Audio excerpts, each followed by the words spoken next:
Visual terbaru dari Bekasi, sudah ada jurnalis Kompas TV Malaika Kridaman yang ikut proses evakuasi bersama dengan tim gabungan.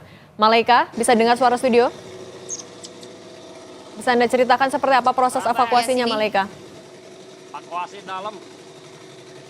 Ya Cindy, sekarang udah sekitar 10 jam dilakukan evakuasi di kawasan perumahan Pondok Gede Permai Bekasi dan memang petugas gabungan ini banyak sekali yang melakukan evakuasi termasuk dari TNI Polri, juga ada BNPB dan Basarnas, dan hingga kini memang bisa Anda lihat dari visual dan juga saudara banyak rumah yang terendam dan juga terdampak banjir. Dan ketinggian banjir tadi saya sudah sempat berbincang dengan salah satu warga yang terdampak banjir.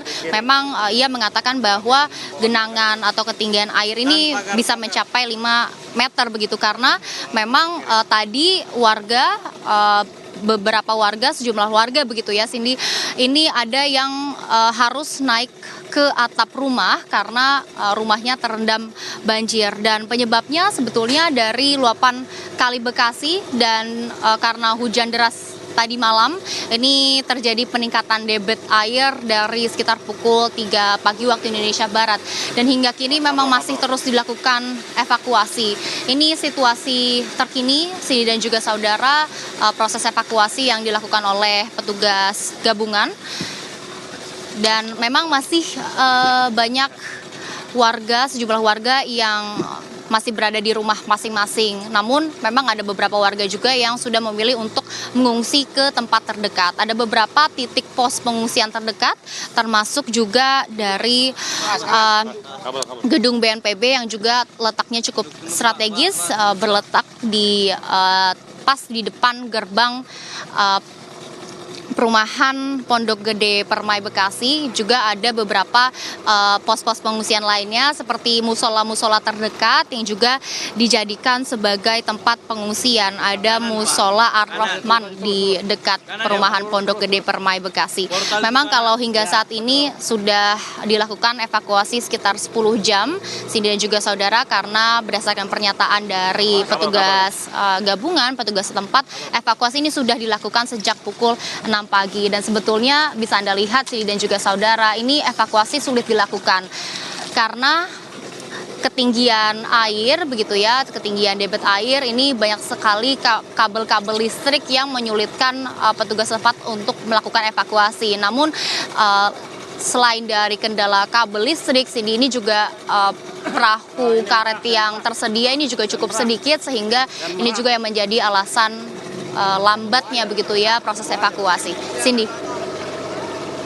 Baik, Malaika, jumlah korban ataupun juga warga yang sudah dievakuasi dibawa ke pengungsian sudah berapa banyak, dan ini masih akan menyisir terlebih dahulu?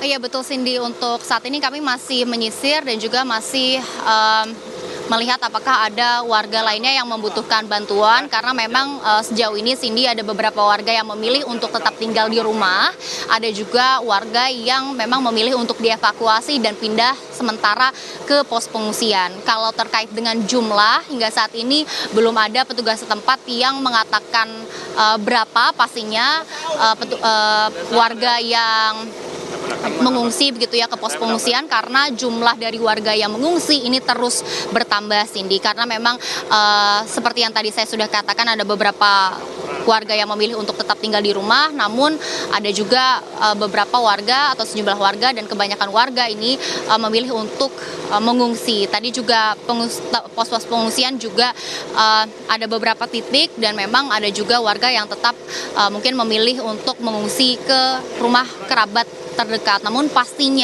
jumlah pastinya berapa warga yang memilih untuk mengungsi dan juga saat ini sudah berada di pos pengungsian ini masih harus dipastikan, karena memang dari petugas setempat ini belum menyatakan jumlah pasti dari warga yang sudah berada atau memilih untuk mengungsi di pos-pos pengungsian yang sudah disiapkan oleh Pemda setempat. Cindy. Baik, jurnalis Kompas TV Malaika Kridaman, terima kasih atas laporan Anda, tetap berhati-hati.